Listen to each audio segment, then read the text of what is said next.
Bular seni chalg'itishyapti. Aslida haqiqat shundaki, senga maktab, institut, kollej bular hammasi senga bilim emas.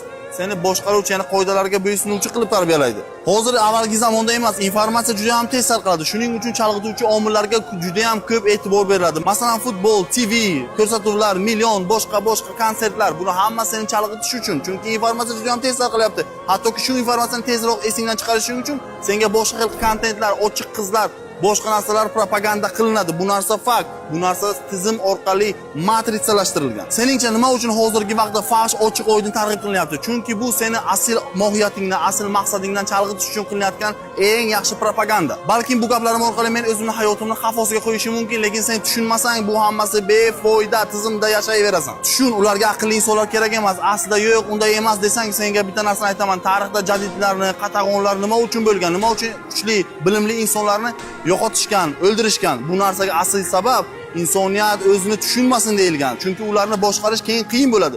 Shu uchun dunyoda musulmonlarni yo'qotishga qaror qabul qilingan. Chunki dunyoda Allohga ishongan insonni boshqarish qiyin. Drinking dope turned me to a superhero, yeah.